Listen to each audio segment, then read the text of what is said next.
नमस्कार, आप देख रहे हैं न्यूज़ 18 और मैं हूं आपके साथ श्रुति श्रीवास्तव। आज के स्पेशल पॉडकास्ट में हम बात करेंगे देश की अर्थव्यवस्था की, मार्केट में जो उथल पुथल मचा हुआ उसकी, जियोपॉलिटिकल की, सोना चांदी की और मार्केट किस प्रकार से इफ़ेक्ट हो रहा है उसका भी जिक्र होगा। क्योंकि इसमें कोई डाउट नहीं है कि भारत की अर्थव्यवस्था उभरती हुई अर्थव्यवस्था है और अगर हम अपने जीडीपी की बात करें तो 7.5 टू 7.6% हमारी ग्रोथ रेट भी है, लेकिन वो तमाम फैक्टर्स काउंट करते हैं जो इकॉनमी को डिस्टर्ब करते हैं, जैसे कि जियोपॉलिटिकल टेंशन हो गया, सोना और चांदी हो गया, स्ट्रेट ऑफ हॉर्मुज हो गया। तो वो तमाम फैक्टर्स हैं जो शेयर मार्केट को भी इफ़ेक्ट कर रहे हैं। तो आखिरकार मार्केट कब थमेगा, क्यों इतनी ज़्यादा जियोपॉलिटिकल टेंशन बन गई है, ईरान अमेरिका इसराइल का वॉर कब होगा, स्ट्रेट ऑफ हॉर्मुज जो टेंशन ऑफ पॉइंट है, जो सेंटर ऑफ पॉइंट है जहां से पूरे विश्व का 20% तेल आयात किया जाता है, वो आखिरकार उस पर टेंशन कब खत्म होगा, सोना और चांदी जो इतना फ्लक्चुएट हो रहा है वो कब थमेगा। इन सारे मुद्दों पर हम बात करेंगे। हमारे साथ है मार्केट एक्सपर्ट शरद कोहली जी। बहुत बहुत स्वागत है सर आपका इस स्पेशल पॉडकास्ट में। और सबसे पहला सवाल मेरा यही, और जो सबके जहन में है, कि आखिरकार मार्केट में ये क्या चल रहा है और क्यों इतनी फ्लक्चुएशंस हैं मार्केट में।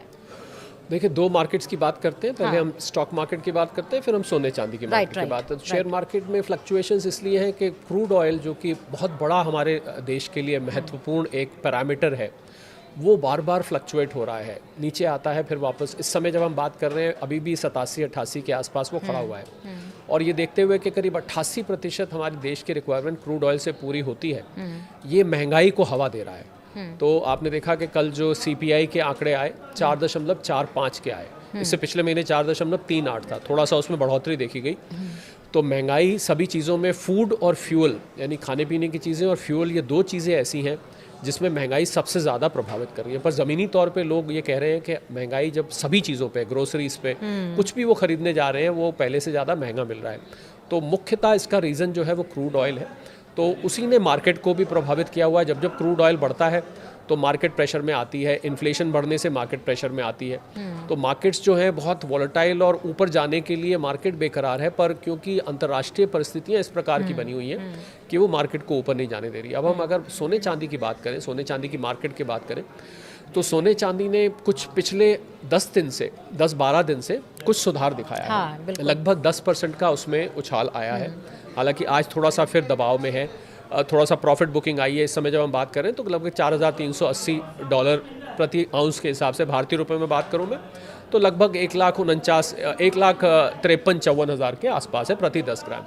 तो ये जो सुधार हुआ है, इसका कारण था कि अब जो सोने चांदी के ट्रेडर्स हैं श्रुति, जो अमेरिका में जहाँ से इसकी प्राइस चलती है, वहाँ से अब उन्होंने जियोपॉलिटिकल रिस्क को, वैश्विक अर्थव्यवस्था में अनिश्चितता को, वैश्विक अर्थव्यवस्था की अस्थिरता को, इन चीज़ों पे ध्यान देना शुरू किया है। अभी तक क्या हो रहा था कि ये लोग ध्यान दे रहे थे खाली जो अमेरिका में डॉलर इंडेक्स होती है, डॉलर की प्राइस होती है, और जो बॉन्ड यील्ड्स होती है। थोड़ा सा हट के इनको लग रहा है कि सोना चांदी आगे काम आने वाली चीज़ है, और इसको एक सेफ़ हेवन इन्वेस्टमेंट मान के चल रहे हैं, इसको एक हेज की तरह मान के चल रहे हैं।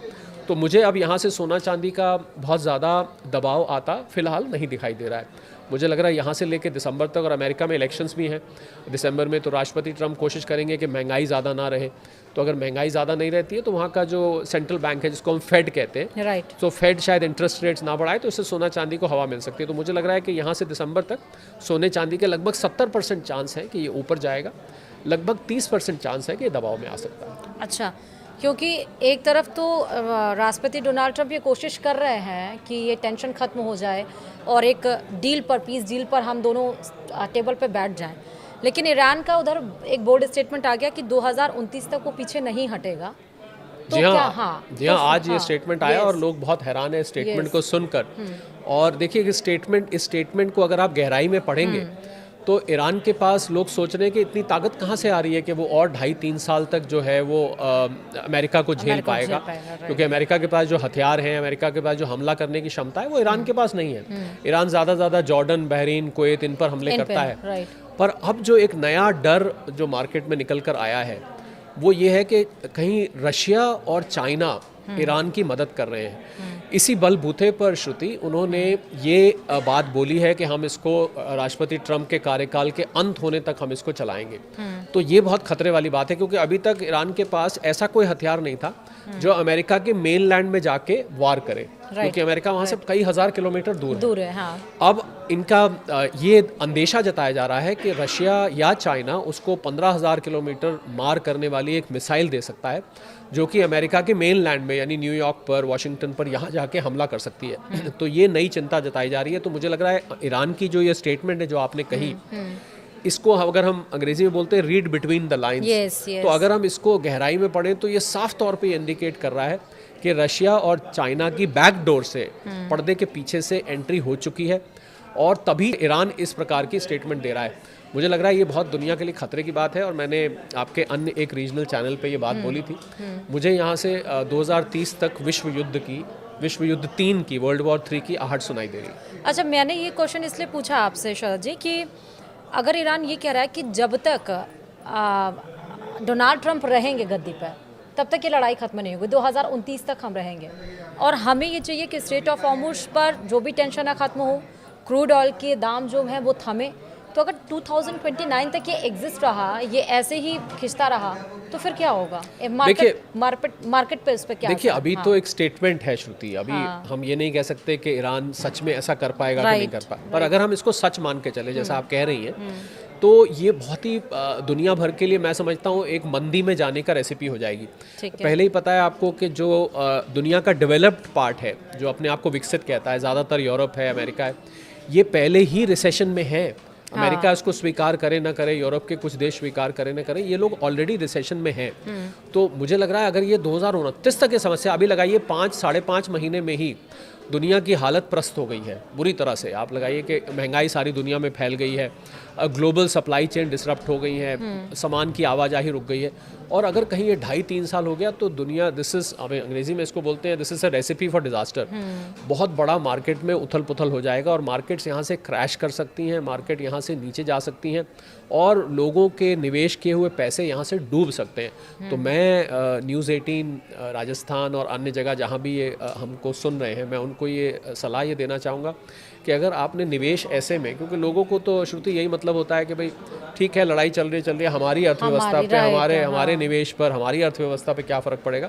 तो मैं उनको ये सलाह देना चाहूँगा कि आपने अगर एक ही एसेट क्लास में अपना सारा पैसा निवेश किया हुआ है, क्योंकि मार्केट की जब बात आती है तो निवेश की बात आती है, तो आप उसको फैला दें। आप उसको एक ही, अगर मान लीजिए किसी ने खाली बैंक में रखा है, अभी कुछ देर पहले मेरे पास एक शख्स का फ़ोन आया, उन्होंने कहा कि मैंने एक ABC बैंक में मैंने सारे अपनी FD रखे हुए हैं, मैंने सुना है कि ईरान के नीचे केबल काट दी जाएंगे इंटरनेट की, तो अगर इंटरनेट कट जाता है तो फिर तो हमें और आपको जिस ज़रिए से लोग देख रहे हैं उनको भी परेशानी आएगी। तो क्या ऐसे में बैंक के सर्वर नहीं काम करेंगे तो हम अपने बैंक से पैसा निकालेंगे, क्योंकि आज तो सब कुछ ऑनलाइन होता है।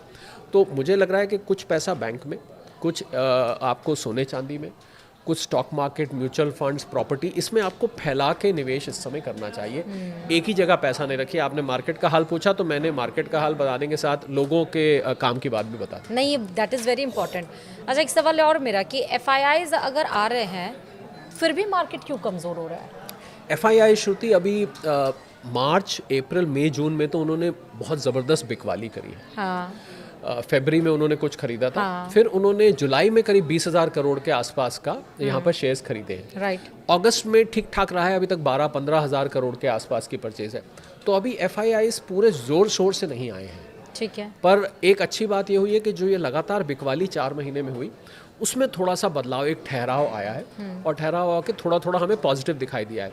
अगर ये और बढ़ता है तो, पर देखिए FIIs भी जब आते हैं जब वैश्विक परिस्थिति थोड़ी सी स्थिर हो जाए। जब अस्थिरता रहती है तो आपको कहीं दूर पैसा लगाने में थोड़ी सी संकोच होता है। बिल्कुल। तो मुझे लगता है जब तक ये युद्ध का माहौल थमेगा नहीं, और क्योंकि युद्ध एशिया में हो रहा है और FIIs ये यूरोप से आते हैं, अमेरिका से आते हैं, साउथ ईस्ट से आते हैं, तो ये मुझे लग रहा है उनको ये भी लग रहा है कि जो कच्चे तेल के दाम है श्रुति, ये भारतीय अर्थव्यवस्था की ग्रोथ की रफ्तार को प्रभावित कर सकते हैं। इसका मतलब भारत में जो कंपनीज हैं जो शेयर मार्केट में है, वो कंपनीज के प्रॉफिट प्रभावित हो सकते हैं। तो इसलिए थोड़ा सा सोच समझ के इस बार आ रहे हैं।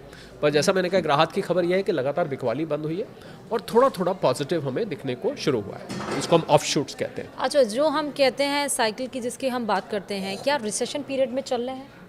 भारत में तो नहीं है, पर वैश्विक स्तर पर हम लोगों ने एनालाइज किया, मैं और मेरी टीम ने, तो हमने देखा कि जो, जैसा मैंने कहा, जो अपने आप को डेवलप्ड वर्ल्ड कहता है, यूरोप का ज़्यादातर हिस्सा है, फ्रांस है, जर्मनी है, यूके है, पोलैंड है, बेल्जियम है, जो ये अपने आप को, इटली है, जो अपने आप को विकसित कहता है, यहाँ पर रिसेशन चल रहा है।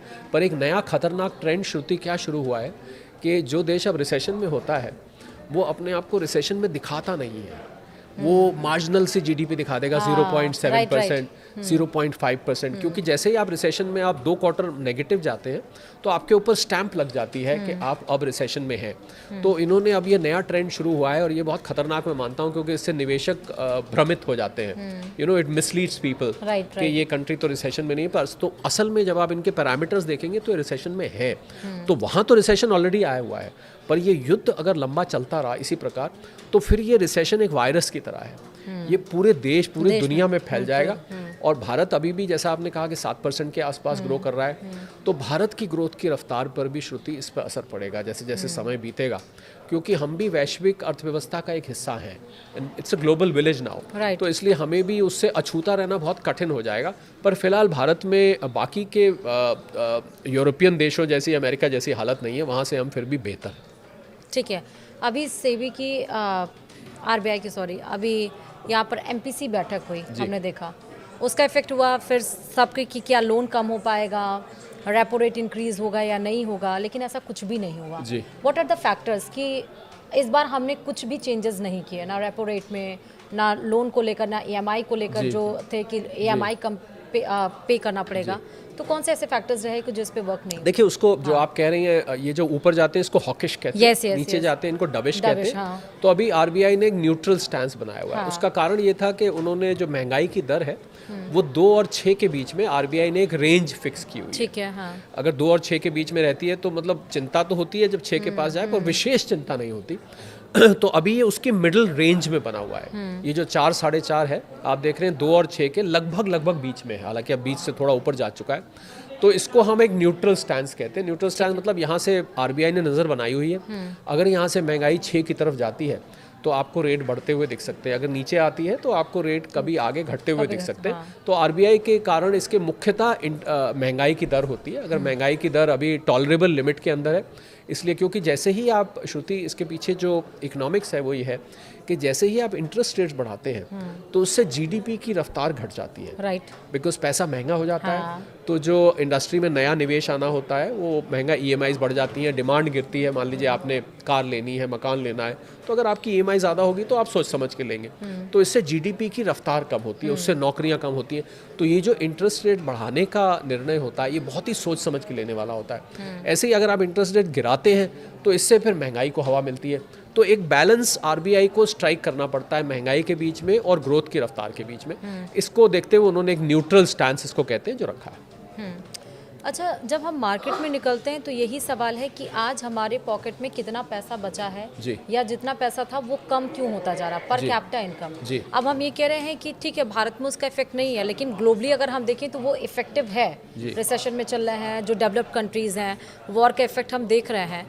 तो क्या अभी जो ये सिनेरियो चल रहा है कि गरीब और गरीब, अमीर और अमीर होता जा रहा है, तो ये फैक्टर्स को कैसे कंट्रोल किया जा सकता है, या भारत इन डेवलप्ड कंट्रीज जो रिसेशन में चल रहा है उससे भी आगे कैसे है, वो रिसेशन में कैसे नहीं आ रहा है? देखिए, भारत एक बहुत ही विविध अर्थव्यवस्था है। यहाँ पर मैं अगर भले ही हम 7% पे ग्रो कर रहे हैं, पर हम ये नहीं कह सकते कि हमारे यहाँ गरीबी नहीं है, हमारे यहाँ बेरोजगारी नहीं है, हमारे यहाँ अमीरी गरीबी का गैप नहीं है। ये हम कभी भी नहीं कह सकते, क्योंकि भारत में इतने अलग अलग वर्ग हैं।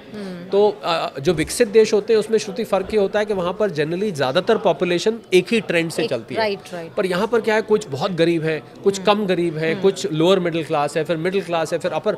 तो भारत में ना ये वर्ग बहुत सारे हैं, इसलिए भारत में जो ग्रोथ की जो रफ्तार का असर होता है वो, उसको हम इकोनॉमिक्स में ट्रिकल डाउन इफेक्ट कहते हैं। मतलब बहुत धीरे धीरे करके वो नीचे तेज रफ्तार से बहुत साल तक बढ़ते रहिए, तब उस पर असर दिखाई देता है। जबकि जो विकसित देश है वहाँ पर थोड़ा सा भी अगर असर होता है तो पूरी की पूरी पॉपुलेशन एकदम से प्रभावित हो जाती है।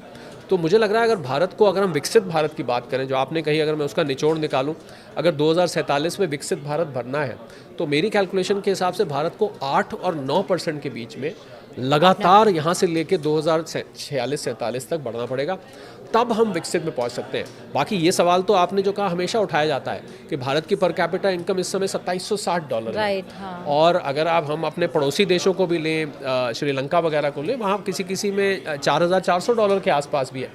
तो भारत की आबादी भी एक किस्म से रुकावट है हमारी ग्रोथ में पर कैपिटा में। क्यों? पर कैपिटा क्या होता है? टोटल जीडीपी को आप डिवाइड कर देते हैं पॉपुलेशन से, तो पर कैपिटा निकल आती है। तो अगर आबादी हमारी 140-45 करोड़ की होगी तो हमारी पर कैपिटा घट जाती है। तो उससे क्या होता है श्रुति, जो ग्रोथ की रफ्तार होती है उसका बेनिफिट लोगों तक पहुंचने में वर्षों लग जाते हैं। ठीक है। तो जैसा मैंने कहा, कुछ लोग अमीर, आपने बिल्कुल कहा, कुछ अमीरों को ज़्यादा फायदा हो जाता है। हाँ। जो बिल्कुल पंक्ति में आखिरी व्यक्ति खड़ा है उसको बहुत थोड़ा फ़ायदा होता है। तो भारत की अर्थव्यवस्था में ये कॉम्प्लेक्सिटी अभी है और मुझे लगता है अभी कुछ टाइम तक बनी रहेगी। ठीक है। अच्छा, अब क्योंकि ये तो सबको पता है कि जिस कंट्री के पास ज़्यादा गोल्ड है उसकी इकॉनमी उतनी ज़्यादा मजबूत, जी, या अब बोला जाता है अब तो गोल्ड खरीद के रखना भी, कलेक्ट करना भी शुरू कर दिया। अब जब हम गोल्ड सिल्वर की बात कर रहे हैं तो अपने हाईएस्ट पीक पर कितना पहुंच सकता है?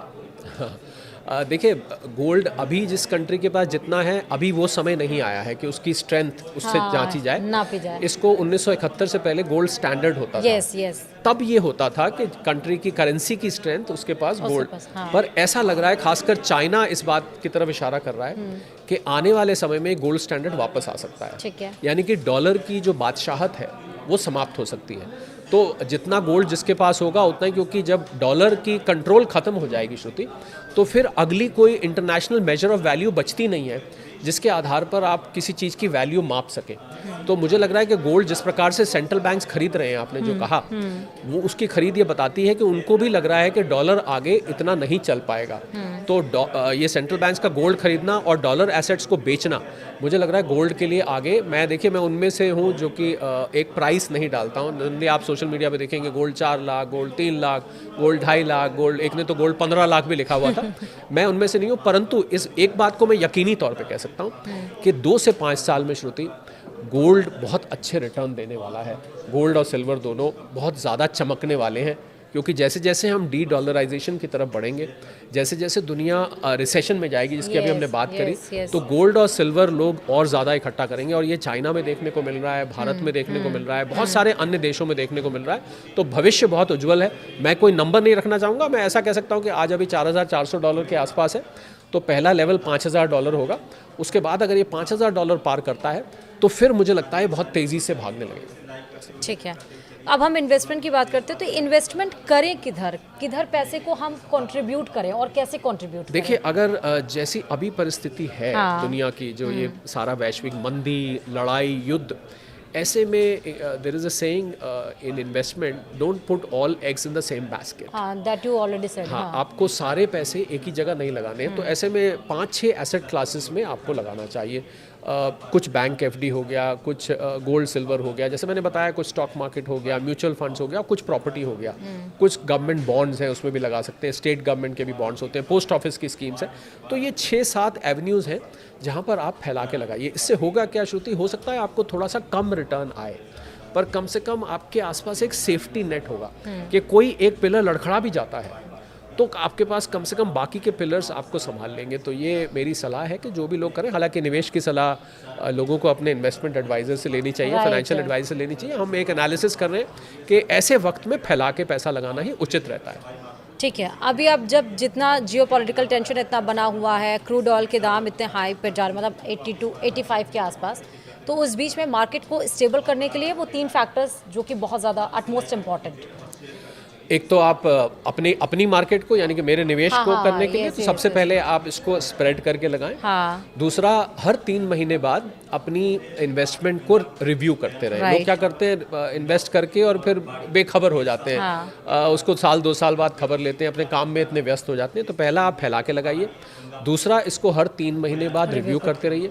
और तीसरा, जियोपॉलिटिकल फैक्टर्स पे नज़र रखिए, क्योंकि कोई भी मार्केट, कोई भी निवेश श्रुति जियोपॉलिटिक्स के पीछे पीछे चलता है। तो हो सकता है जियोपॉलिटिक्स की वजह से कोई एक आपका निवेश का एसेट क्लास एकदम से डगमगाने लगे। तो जियो पॉलिटिक्स पे ज़रूर नज़र बना के रखिए। ये मत सोचिए कि जियो पॉलिटिक्स तो मेरा सब्जेक्ट नहीं है। मैं एक अर्थशास्त्री हूँ और फाइनेंस एक्सपर्ट हूँ।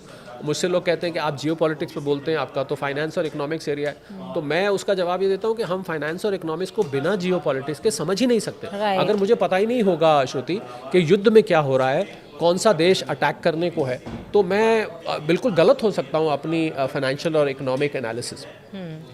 तो जो मार्केट एक्सपर्ट हमारे साथ जुड़े हुए थे शरद कोहली जी, उन्होंने विस्तार से यानी कि पूरा डिस्क्राइब करके बताया कि आपको इन्वेस्टमेंट कैसे करना है, उसका रिव्यू कैसे करना है and what are the factors जो कि इकॉनमी को डिस्टर्ब करने की कोशिश कर रहे हैं। हालांकि उसके बाद भी अच्छी बात यह है कि भारत की जो इकॉनमी है वो स्टेबल है, लेकिन आने वाले दिनों में because future is uncertain and we can not predict the future, तो भविष्य को हम प्रेडिक्ट नहीं कर सकते, कुछ भी हो सकता है। तो फिलहाल यही है कि सुरक्षा आपके हाथ में है और देख समझ कर जो भी करिए, इन्वेस्ट देख समझ कर और अपने एडवाइजर्स के एडवाइस लेकर करिए। Thank you so much sir हमारे साथ जुड़ने के लिए और विस्तार से तब बात करने के लिए, और मुद्दों के लिए बने रहिए हमारे साथ। नमस्कार।